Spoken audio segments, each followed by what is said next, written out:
നമസ്കാരം UK special ന്യൂസിലേക്ക് സ്വാഗതം. മരുന്ന് വിപണിയിലെ ആധിപത്യം ഉപയോഗിച്ച് NHSനെ ചൂഷണം ചെയ്ത പ്രമുഖ ഫാർമസ്യൂട്ടിക്കൽ കമ്പനികൾക്കെതിരെ UK competition and markets authority കോടിക്കണക്കിന് പൗണ്ടിന്റെ പിഴ ചുമത്തി. ജീവൻ രക്ഷാ മരുന്നുകൾ അമിത വിലയിൽ ഈടാക്കുകയും നിയമവിരുദ്ധമായ കരാറിലൂടെ വിപണിയിലെ മത്സരം തടസ്സപ്പെടുത്തുകയും ചെയ്ത സംഭവത്തിലാണ് അധികൃതർ ഈ കനത്ത നടപടി സ്വീകരിച്ചത്. അഡിസൻസ് രോഗം ഉൾപ്പെടെയുള്ള ഗുരുതരമായ രോഗാവസ്ഥകൾ നേരിടുന്ന 10,000-കണക്കിന് രോഗികൾക്ക് അത്യാവശ്യമായ ഹൈഡ്രോകോർട്ടിസോൺ ഗുളികകൾ 10 മില്ലിഗ്രാം 20 മില്ലിഗ്രാം അളവുകളുടെ വിലയിൽ ഭീമമായ വർധനവ് വരുത്തിയതായാണ് കേസിന് ആധാരം. ഫാർമ ഭീമന്മാർക്ക് CMA ആദ്യം വിധിച്ചത് 266.5 ദശലക്ഷം പൗണ്ടിന്റെ ഭീമമായ പിഴയായിരുന്നു. ഇതിൽ 155.2 ദശലക്ഷം പൗണ്ട് അന്യായമായ വില ഈടാക്കിയതിനും 111.3 ദശലക്ഷം പൗണ്ട് നിയമവിരുദ്ധ കരാറുകൾ ഏർപ്പെട്ടതിനുമായിരുന്നു. പിന്നീട് പ്രമുഖ കമ്പനിയായ അർലഗ്ന സാങ്കേതിക ഇളവുകൾ ലഭിച്ചതോടെ പിഴത്തുക ഏകദേശം 240 ദശലക്ഷം പൗണ്ടായി പുനർനിശ്ചയിക്കപ്പെടുകയായിരുന്നു. മരുന്നിന്റെ വിവിധ അളവുകളിൽ നടന്ന തട്ടിപ്പുകൾ വെവ്വേറെ നിയമ പോരാട്ടങ്ങളാണ് നടന്നത്. 20 മില്ലിഗ്രാം മരുന്നുകളുമായി ബന്ധപ്പെട്ട് നിയമവിരുദ്ധ കരാറിന് ആക്ടാവിസ് UK ചുമത്തിയ 2.8 ദശലക്ഷം പൗണ്ടിന്റെ പിഴ ട്രൈബ്യൂണൽ ശരിവെക്കുകയുണ്ടായി. അതേസമയം അംതിഫാം ഗ്രൂപ്പ് ഉൾപ്പെട്ട അംകോ കമ്പനി 10 മില്ലിഗ്രാം കരാറുമായി ബന്ധപ്പെട്ട കേസിൽ ട്രൈബ്യൂണൽ ആദ്യം കമ്പനിക്ക് അനുകൂലമായ നിലപാടാണ് കൈക്കൊണ്ടത്. എന്നാൽ 2024 സെപ്റ്റംബറിൽ ട്രൈബ്യൂണലിന്റെ ഈ നടപടി അന്യായമാണ് എന്ന് വിധിച്ച അപ്പീൽ കോടതി CMAയുടെ വിവാദങ്ങൾ പൂർണ്ണമായും ശരിവെച്ചു. 10 മില്ലിഗ്രാം കരാറിന്റെ പിഴമേലുള്ള അന്തിമ വിചാരണ 2027 ജനുവരി ട്രൈബ്യൂണലിൽ നടക്കും. UK ഔഷധ വിപണിയിലെ അഴിമതിയും അന്യായ വിലവർധനവും തടയാൻ കഴിഞ്ഞ ഏതാനും വർഷങ്ങളായി CMA ശക്തമായ നടപടികളാണ് സ്വീകരിച്ചു വരുന്നത്. ലിയോ തയോറിൻ മരുന്നിന് അന്യായമായ വില കൂട്ടിയതിന് ചുമത്തിയ പിഴ 99 ദശലക്ഷം പൗണ്ടായി അപ്പീൽ കോടതി ശരിവച്ചിരുന്നു. ഫെനിറ്റോറിയൻ മരുന്നിന്റെ അമിത വില കേസിലെ 70 ദശലക്ഷം പൗണ്ടിന്റെ ശിക്ഷാ നടപടി കോടതി അടുത്തിടെ അംഗീകരിച്ചിരുന്നു. കുടുംബത്തിലെ ഒരു കൗമാരക്കാരൻ അപ്രന്റീസ്ഷിപ്പ് ചെയ്യുന്നുണ്ടെങ്കിൽ ആ കുടുംബത്തിന് 4,500 പൗണ്ടിന്റെ സഹായം സർക്കാർ നൽകുന്ന പദ്ധതിയുമായി ആന്റി ബേണം. വെൽഫെയർ സിസ്റ്റത്തിന്റെ അശാസ്ത്രീയത വെളിപ്പെടുത്തുന്നതാണ് ഈ പുതിയ പ്രഖ്യാപനമെന്ന് വിമർശകർ.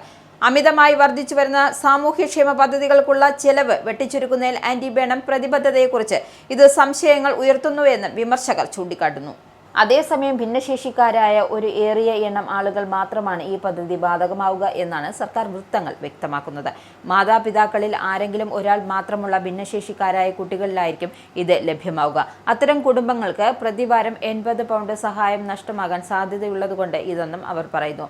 എന്നാൽ ആരോഗ്യമുള്ളവർ ഏതെങ്കിലും ജോലികളിൽ ഏർപ്പെടാതെ ആനുകൂല്യങ്ങൾ അനുഭവിച്ച് വീട്ടിലിരിക്കുന്ന ഒരു സാഹചര്യം അനുവദിക്കാൻ കഴിയില്ലെന്ന് മുൻ ടോറി സർക്കാരിലെ വർക്ക് ആൻഡ് പെൻഷൻസ് സെക്രട്ടറിയായിരുന്ന സർ ഇയാൻ ഡങ്കൻ സ്മിത്ത് വ്യക്തമാക്കി. ബെനിഫിറ്റുകൾ നൽകുന്നതിനാൽ അപ്രന്റീസ്ഷിപ്പ് പദ്ധതികൾക്ക് തടസ്സം നേരിടുന്നുവെങ്കിൽ ബെനിഫിറ്റുകൾ നീക്കം ചെയ്യണമെന്നും അദ്ദേഹം പറഞ്ഞു.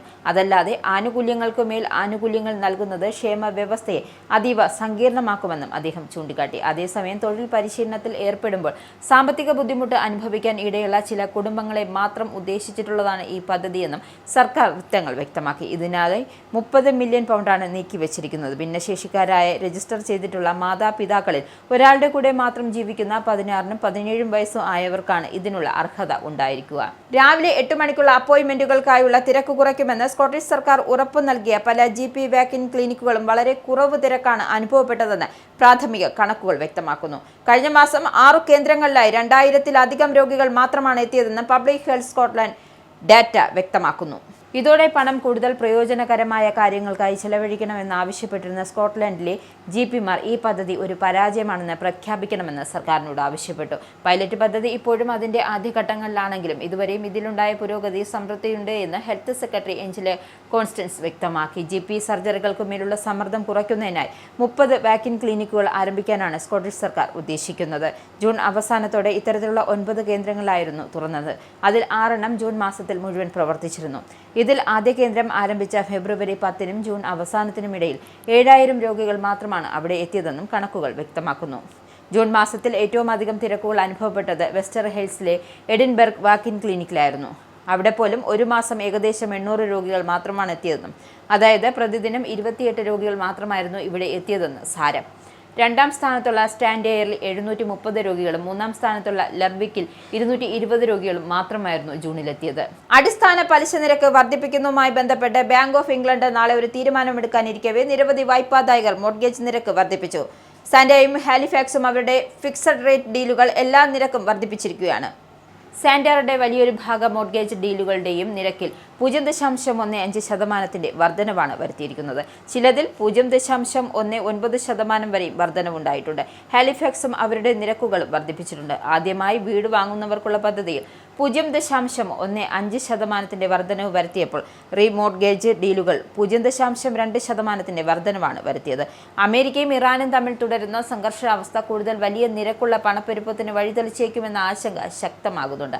അതാണിപ്പോൾ പലിശ നിരക്ക് വർദ്ധിപ്പിക്കാൻ വായ്പാദായകരെ നിർബന്ധിതരാക്കുന്നത് എന്നറിയുന്നു. നാളെ വ്യാഴാഴ്ച നടക്കുന്ന യോഗത്തിലായിരിക്കും പലിശ നിരക്ക് വർദ്ധിപ്പിക്കണമോ എന്ന കാര്യത്തിൽ ബാങ്ക് ഓഫ് ഇംഗ്ലണ്ട് തീരുമാനമെടുക്കുക.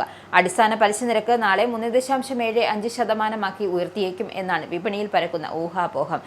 എണ്ണയുടെയും പ്രകൃതിവാതകത്തിന്റെയും വിലയിലുണ്ടാകുന്ന വർധനവ് വലിയൊരു പണപ്പെരുപ്പത്തിന് വഴിതെളിച്ചേക്കാമെന്ന അനുമാനത്തിലാണ് ഈ വർധനവ്. പലിശ നിരക്ക് ഉയർത്തുന്നത് സ്വാഭാവികമായും വായ്പയെടുത്തവർക്ക് കൂടുതൽ ഭാരം നൽകുകയും പണം സേവ് ചെയ്യുന്നവർക്ക് കൂടുതൽ ഉപകാരപ്രദമാവുകയും ചെയ്യും. ഇതോടെ പണം ചെലവഴിക്കുന്നത് കുറയ്ക്കുകയും തൽഫലമായി പണപ്പെരുപ്പം നിയന്ത്രണ അതീതമാവുകയും ചെയ്യും എന്നാണ് കണക്കുകൂട്ടൽ. മറ്റേതൊരു പ്രതിസന്ധിയേക്കാൾ ഭീകരമായ പ്രതിസന്ധി ഭാവിയിൽ ലോകം അനുഭവിക്കാൻ പോകുന്നത് ജനസംഖ്യയിലുണ്ടാകുന്ന കുറവായിരിക്കുമെന്ന് ഏതാനും വർഷങ്ങൾക്ക് മുമ്പാണ് ശതകോടീശനും വ്യവസായ പ്രമുഖനുമായ ഇലോൺ മസ്ക് വ്യക്തമാക്കിയത്. അത്തരമൊരു പ്രതിസന്ധി ബ്രിട്ടൻ നേരിടാൻ തുടങ്ങി എന്നാണ് ഇപ്പോൾ വരുന്ന ചില റിപ്പോർട്ടുകൾ സൂചിപ്പിക്കുന്നത്. ഇത്തരമൊരു സാഹചര്യത്തിൽ കുടിയേറ്റ നയങ്ങൾ പുനഃപരിശോധിക്കേണ്ടതായി വരുമെന്ന് റിപ്പോർട്ടിൽ ചൂണ്ടിക്കാട്ടി.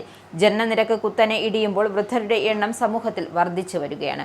ഒരു സമൂഹത്തിന്റെ സ്ഥിരതയും സന്തുലിതാവസ്ഥയും കുടിയേറ്റം കണക്കാക്കാതെയുള്ള ജനസംഖ്യയും ആരോഗ്യകരമായ രീതിയിൽ കാത്തുസൂക്ഷിക്കാൻ ഒരു സ്ത്രീ തന്റെ ജീവിതകാലത്ത് ശരാശരി 2.1% കുട്ടികൾക്ക് ജന്മം നൽകണമെന്നാണ് ശാസ്ത്രം വ്യക്തമാക്കുന്നത്. ടോട്ടൽ ഫെർട്ടിലിറ്റി നിരക്ക് എന്നറിയപ്പെടുന്ന ഈ നിരക്ക് 2.1 സൂക്ഷിക്കേണ്ടത് ആരോഗ്യകരമായ ഒരു സമൂഹം നിലനിൽക്കുന്നതിന് അത്യാവശ്യമാണ്. ഇന്ന് പല വികസിത രാജ്യങ്ങളിലും ടോട്ടൽ ഫെർട്ടിലിറ്റി നിരക്ക് കുറഞ്ഞു വരുന്നത് ഏറെ ആശങ്ക ഉണർത്തുന്ന കാര്യമാണെന്ന് ശാസ്ത്രം വ്യക്തമാക്കുന്നു. UK-യിൽ നിലവിൽ TFR വെറും 1.40 കുട്ടികൾ മാത്രമാണ് കണക്കുകൾ വ്യക്തമാക്കുന്നു. ഇത് വീണ്ടും കുറഞ്ഞു വരികയാണെന്നും നിലവിലെ കണക്കുകൾ വ്യക്തമാക്കുന്നത്. കുട്ടികളെ വളർത്തുന്നതിലും ചിലവുകൾ വർദ്ധിക്കുന്നത്, അനുയോജ്യമായ സ്കൂൾ കണ്ടെത്താനുള്ള ബുദ്ധിമുട്ട്, ഗൃഹലഭ്യതയിലുള്ള ക്ഷാമം എന്നിവയൊക്കെയാണ് ജനന നിരക്ക് കുറയ്ക്കുന്നതിനുള്ള പ്രധാന കാരണങ്ങളായി ചൂണ്ടിക്കാട്ടുന്നത്. ഐലിംഗ്ടൺ ബറോഡയിൽ TFR 0.99 കുറഞ്ഞും ഭാവിയിലേക്കുള്ള ചൂണ്ടുപലകയാണെന്നും വിദഗ്ധർ ചൂണ്ടിക്കാട്ടി. മറ്റു പല പ്രതിസന്ധികൾക്കും ഒപ്പം അവയവ മാറ്റത്തിനും ജനസംഖ്യ കുറയ്ക്കുന്നത് വലിയ പ്രതിസന്ധിയാണ് സൃഷ്ടിക്കുന്നത്. പ്രത്യേകിച്ചും ദക്ഷിണ ഇന്ത്യൻ വംശപരമ്പരയിലുള്ളവർക്ക് അനുയോജ്യമായ അവയവങ്ങൾ ലഭിക്കുന്നതിന് കൂടുതൽ കാലം കാത്തിരിക്കേണ്ടി വരുന്നു എന്ന് NHSന്റെ കണക്കുകൾ സൂചിപ്പിക്കുന്നു. ഇതേ വംശപരമ്പരയിൽപ്പെടുന്ന മരണപ്പെട്ടവരുടെ എണ്ണം കുറഞ്ഞു വരുന്നതാണ് പ്രധാന കാരണം. 2024 ഏപ്രിലിനും 2025 മാർച്ചിനും ഇടയിൽ ദക്ഷിണ ഇന്ത്യയിൽ നിന്നുമുള്ള 26 അവയവദാതാക്കളെയാണ് NHS ബ്ലഡ് ആൻഡ് ട്രാൻസ്പ്ലാന്റ് കണ്ടെത്തിയത്. എന്നാൽ ഇതേ വംശപരമ്പരയിലെ 554 രോഗികളാണ് വിവിധ അവയവങ്ങൾക്കായി കാത്തിരിക്കുന്നത്. രക്തവും ടിഷ്യുവിന്റെ തരവുമാണ് അവയവങ്ങളെ ഒരു ശരീരത്തിന് അനുയോജ്യമാണോ എന്ന് നിർണ്ണയിക്കുന്നതിനുള്ള പ്രധാന മാനദണ്ഡങ്ങൾ. അതുകൊണ്ട് തന്നെ ആവശ്യക്കാരുടെ അതേ വംശപരമ്പരയിൽപ്പെട്ടവരുടെ അവയവങ്ങളായിരിക്കും കൂടുതൽ യോജിക്കുക. ഈ ഒരു പ്രതിസന്ധി മറികടക്കാൻ മരണശേഷം അവയവങ്ങൾ ദാനം ചെയ്യുവാൻ കൂടുതൽ പേർ മുന്നോട്ട് വരണമെന്ന് NHS അഭ്യർത്ഥിച്ചിട്ടുണ്ട്. UK മൊത്തത്തിൽ പരിഗണിച്ചാൽ 8500-ലധികം പേരാണ് അവയവ മാറ്റത്തിനായി കാത്തിരിക്കുന്നത്. UK-യിൽ ഒരാൾക്ക് അവയവ മാറ്റം നടത്താൻ ശരാശരി 547 ദിവസം കാത്തിരിക്കുമ്പോൾ ഇവിടെയുള്ള ദക്ഷിണേന്ത്യൻ വംശജർക്ക് 648 ദിവസം വരെ കാത്തിരിക്കേണ്ടതായി വരുന്നു. കുട്ടികളുടെ കാര്യത്തിൽ UK-യിൽ ശരാശരി 450 ദിവസമാണെങ്കിൽ ഇവിടെയുള്ള ദക്ഷിണേന്ത്യൻ വംശത്തിൽപ്പെടുന്ന കുട്ടികൾക്ക് 709 ദിവസം വരെയാണ് കാത്തിരിക്കേണ്ടി വരുന്നത്. UK-യിൽ കമ്മ്യൂണിറ്റി ഫാർമസികൾ വഴി സൗജന്യമായി ഗർഭനിരോധന ഗുളികകൾ നൽകുന്ന NHSന്റെ പുതിയ പദ്ധതിക്ക് വൻ സ്വീകാര്യത. ഡോക്ടറുടെ മുൻകൂട്ടിയുള്ള അപ്പോയിന്റ്മെന്റോ സെക്ഷൽ ഹെൽത്ത് ക്ലിനിക്കുകളിലെ നീണ്ട കാത്തിരിപ്പോ ഇല്ലാതെ സമീപത്തുള്ള ഫാർമസികളിൽ നിന്നും നേരിട്ട് മരുന്ന് ലഭ്യമാക്കാനുള്ള ഈ പദ്ധതി ലക്ഷക്കണക്കിന് സ്ത്രീകൾക്ക് ആശ്വാസമാകുന്നു. 2025 ഒക്ടോബർ മുതൽ 2026 മാർച്ച് വരെയുള്ള 5 മാസത്തിനിടെ 3 ലക്ഷത്തിലധികം അടിയന്തര ഗർഭനിരോധന ഗുളികകളാണ് NHS ഫാർമസികൾ വഴി സൗജന്യമായി വിതരണം ചെയ്തതെന്ന് കണക്കുകൾ വ്യക്തമാക്കുന്നു. GP അപ്പോയിന്റ്മെന്റുകൾക്കായി കാത്തുനിൽക്കാതെ ഫാർമസിയിലെത്തി ഫാർമസിസ്റ്റുമായി സ്വകാര്യമായി സംസാരിച്ച് മരുന്ന് വാങ്ങാം. ഇംഗ്ലണ്ടിൽ 95%-ലധികം ഫാർമസികളും നിലവിൽ ഈ സേവനം നൽകുന്നുണ്ട്. ജനസംഖ്യയുടെ 80%-ഓളം ആളുകളും നടക്കാവുന്ന ദൂരത്തിൽ ഫാർമസികൾ ലഭ്യമാണ്. അടിയന്തര ഗർഭനിരോധന മരുന്നുകൾക്ക് പുറമെ ദീർഘകാല ഗർഭനിരോധന മാർഗങ്ങളെക്കുറിച്ചുള്ള വിദഗ്ധ ഉപദേശവും ഫാർമസികളിൽ നിന്നും ലഭിക്കും. 2024 ഫെബ്രുവരി മുതൽ 12 ലക്ഷത്തിലധികം സ്ത്രീകൾ ഇത്തരം സേവനങ്ങൾ പ്രയോജനപ്പെടുത്തിയതായി NHS വ്യക്തമാക്കി. അനാവശ്യമായ കാലതാമസമോ സാമ്പത്തിക ബാധ്യതയോ ഇല്ലാത്ത സ്ത്രീകൾക്ക് കൃത്യസമയത്ത് ആരോഗ്യ സേവനം ഉറപ്പാക്കാൻ ഈ പദ്ധതിക്ക് കഴിഞ്ഞിട്ടുണ്ടെന്നും NHS കൂട്ടിച്ചേർത്തു. പ്രത്യേകിച്ച് വിദ്യാർത്ഥികൾക്കും യുവതികൾക്കും ഈ സേവനം ഏറെ പ്രയോജനകരമാണെന്നും ആരോഗ്യ വിദഗ്ധരുടെ വിലയിരുത്തൽ. 2027 വേനലവധിക്കാലത്ത് യാത്ര ചെയ്യുന്നതിനുള്ള നിരക്ക് കുറഞ്ഞ ലക്ഷക്കണക്കിന് ടിക്കറ്റുകൾ EasyJet റിലീസ് ചെയ്തു. വ്യത്യസ്ത സ്ഥലങ്ങളിലേക്കുള്ള ടിക്കറ്റുകളാണ് ചൊവ്വാഴ്ച മുതൽ വിൽപ്പനയ്ക്ക് വെച്ചിരിക്കുന്നത്. അതിൽ ചില ടിക്കറ്റുകൾ വെറും 31.25 പൗണ്ട് മാത്രം നിരക്കുള്ളവയാണ്. അടുത്ത വർഷം ജൂൺ 14 മുതൽ സെപ്റ്റംബർ 26 വരെ 78,000 വിമാനങ്ങളിലായി 14 ദശലക്ഷം സീറ്റുകളാണ് ഇപ്പോൾ ബുക്ക് ചെയ്യാൻ തയ്യാറായുള്ളത്. ആവശ്യക്കാർ വർദ്ധിക്കുന്നതിനനുസരിച്ച് ടിക്കറ്റ് നിരക്ക് വർദ്ധിക്കും എന്നതിനാൽ അടുത്ത വർഷം ഒഴിവുകാലം ആഘോഷിക്കാൻ തീരുമാനിച്ചവർ ഉടനടി ടിക്കറ്റുകൾ ബുക്ക് ചെയ്യുക. മികച്ച നിരക്കുകൾ ലഭിക്കുന്നതിന് എത്രയും നേരത്തെ ബുക്ക് ചെയ്യുവാനാണ് തങ്ങൾ ഉപഭോക്താക്കളോട് ആവശ്യപ്പെടുന്നതെന്ന് EasyJetന്റെ ഒരു വക്താവ് വ്യക്തമാക്കി. ആവശ്യത്തിനനുസരിച്ചായിരിക്കും ടിക്കറ്റ് നിരക്ക് നിർണ്ണയിക്കുക എന്നതിനാൽ ഇപ്പോൾ ലഭിക്കുന്ന ടിക്കറ്റുകളുടെ നിരക്ക് ഭാവിയിൽ ഉയരാൻ ഇടയുണ്ടെന്നും അദ്ദേഹം കൂട്ടിച്ചേർത്തു.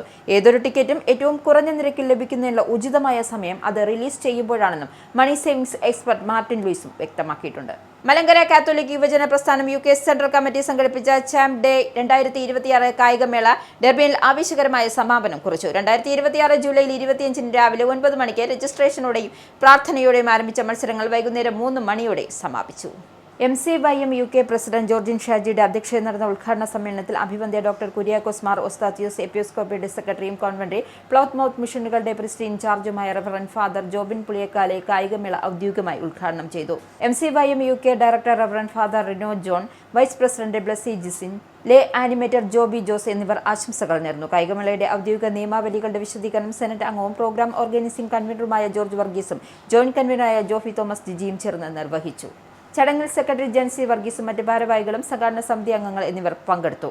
ഇംഗ്ലണ്ടിലെ നക്ഷത്രം അനുഗ്രഹങ്ങളുടെയും പ്രതീക്ഷയുമായ വാൽസിംഗ്ഹാം തീർത്ഥാടന കേന്ദ്രത്തിൽ പരിശുദ്ധ അമ്മയ്ക്കുള്ള പ്രകീർത്തന ഗാനവുമായി father Babu John Chiriyankandath. Great Britain Syro Malabar രൂപതയുടെ നേതൃത്വത്തിൽ നടത്തപ്പെട്ട 10ാമത് വാൽസിംഗ്ഹാമിന്റെ തീർത്ഥാടന വേളയിലാണ് ഫാദർ ബാബു ജോൺ പരിശുദ്ധ അമ്മയ്ക്കുള്ള പ്രകീർത്തന ഗാനത്തിന്റെ പ്രകാശന കർമ്മം നിർവഹിച്ചത്. വാൽസിംഗ്ഹാം മാതാവിന്റെ പരിപാവന സന്നിധിയിൽ തീർത്ഥാടകരിൽ സാക്ഷി നിർത്തിയ സീറോ മലബാർ രൂപതയുടെ അഭിവന്ദ്യ അധ്യക്ഷൻ മാർ ജോസഫ് സാംബ്രക്കിലാണ് സ്വിച്ച് ഓൺ കർമ്മം നിർവഹിച്ചത്. വാൽസിംഗ്ഹാം മാതാവിന് സമർപ്പിച്ച ഈ വഴിപാടിനെ അനുഗ്രഹിക്കുന്നതിലും അഭിനന്ദിക്കുന്നതിലും ബസിലിക്കയുടെ റവറന്റ് ഡോക്ടർ റോബർട്ട് ബില്ലിംഗിന്റെ സാന്നിധ്യവും ഉണ്ടായിരുന്നു. തീർത്ഥാടകർ ഏറെ കയ്യടിയുടെയും ഭക്തിയുടെ ഭാരമതിയിലുമാണ് ഈ ഗാനം ഏറ്റെടുത്തത്. ആത്മീയ സമ്പന്നമായ നിരവധി ഗാനങ്ങൾ രചിക്കുകയും സംഗീതം ചെയ്യുകയും ചെയ്തിട്ടുള്ള അച്ഛൻ ഹിന്ദി ഭാഷയിൽ അടക്കം വലിയ സംഭാവനകൾ നൽകിയിട്ടുണ്ട്. അവയിൽ പലതും ക്രിസ്ത്യൻ സമൂഹങ്ങൾക്കിടയിൽ പ്രചാരത്തിലുണ്ട്. ഗ്രേറ്റ് ബ്രിട്ടൻ സീറോ മലബാർ രൂപതയിൽ കേംബ്രിഡ്ജ് റീജിയണൽ ക്ലിൻസിംഗ് സേക്രഡ് ഹാർട്ട് മിഷനിലും ബോസ്റ്റണിലെ മാറി ഔട്ട്സൈഡ് പ്രൊപ്പോർഷൻ മിഷനിലും മിഷൻ ഡയറക്ടറായി സേവനം ചെയ്യുന്ന father Babu John Chiriyankandath regional men's forum, Savio friends, ചെറുപുഷ്പം മിഷൻ ലീഗ് എന്നിവയുടെ ഡയറക്ടറുമാണ്. ഈ ബുള്ളറ്റിൻ കൂടെ സമാപിക്കുന്നു. നന്ദി, നമസ്കാരം.